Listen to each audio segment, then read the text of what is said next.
Hello, everyone. Welcome back to another Faith Checkup. I'm Minister Tim. Glad you could join me again. I pray that your week has been blessed. I pray that you are doing well. And if you haven't already done so, take a moment. Tell God thank you. Thank Him for His grace, His mercy, His loving kindness, His protection. Where would we be without Him, right? So today, we're doing something a little different. And I want to discuss the story of Naaman, and not in its entire structure or format. There is something that stands out. As those who have read this story, you already know this story has so many life lessons, so many nuggets that you could just extract and pull from it. But there is one that I've discovered where I don't believe gets enough credit. I don't believe gets enough attention. Honestly, I would have to say it's very overshadowed quite often, I'd say, because it's really not one of the main things, but it is key and vital to the overall healing and success of Naaman in the end. So what am I talking about? Well, let's begin here, or we would have to start in the Old Testament book of 2 Kings, starting with chapter 5. And it's in this passage where Naaman was the commander of an army for the king of Aram. The Bible clearly shows us and tells us that Naaman was a valiant soldier and very highly regarded, right? But there was only one big problem concerning Naaman, and that was he was a leper. He had leprosy. But check this out though. Even though he had leprosy, this man was still serving. He was still working. He was still doing his job. This is crazy. This man is dealing with, at that time, a terrible skin disease that was incurable in those days.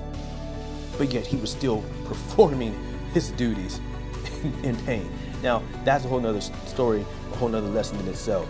But Naaman had a very uncommon advocate. And this is basically where our lesson is being taken from here.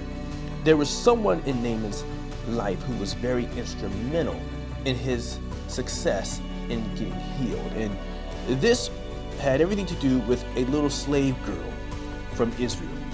Now, if we start reading from verse 2, it tells us, and the Syrians had gone out on raids and had brought back captive a young girl from the land of Israel. She waited on Naaman's wife. Then Verse 3, then she said to her mistress, if only my master were with the prophet who is in Samaria, for he would heal him of his leprosy. Now, here is a woman, or a girl I should say, who has been taken captive. She is now a slave.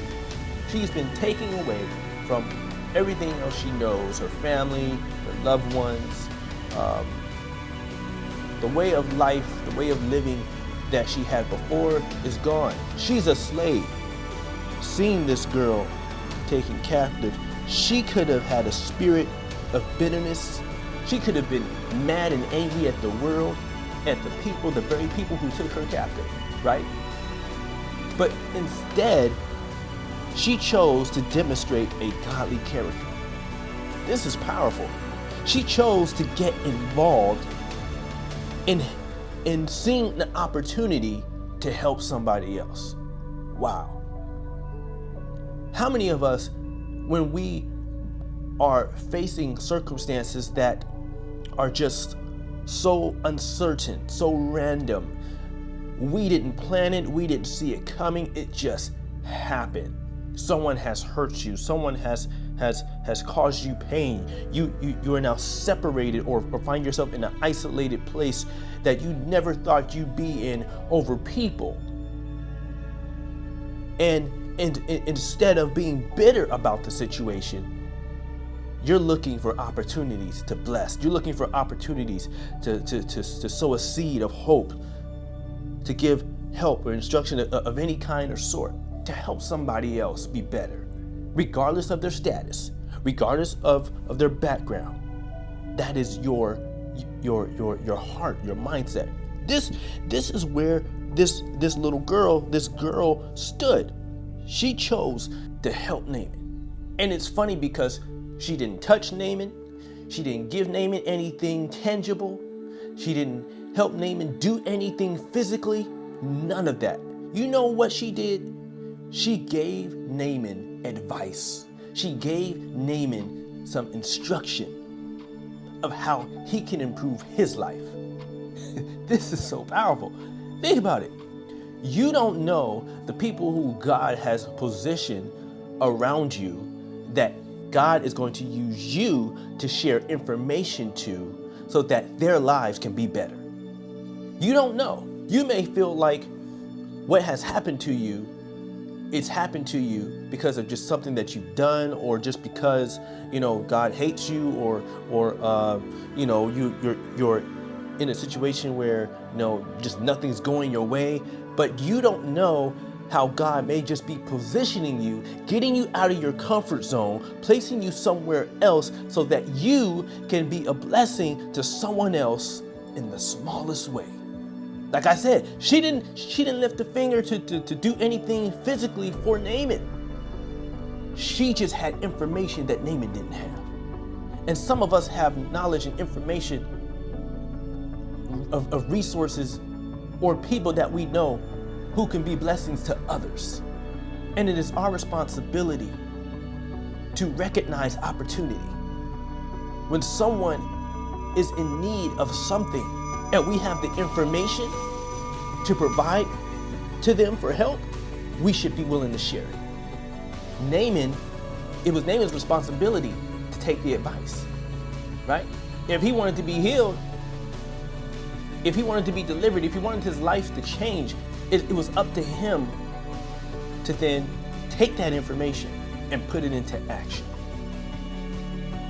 So, wherever you are, whatever position you find yourself in, life may be happening to you, or life may be happening for you. Regardless, look for the opportunities. If you see a need, if you see an opportunity, and you have the information to make a change in someone's life, share it. Share it.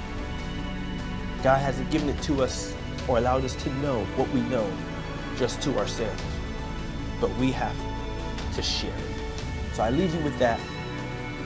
Again, I pray that this blesses you, and I pray that you take this and share it with someone else who needs to hear it. Until then, you all know what to do. I shouldn't have to tell you no more, but I'm gonna say it anyway. Till then, stay safe and keep the faith. And I'll see you in the next one.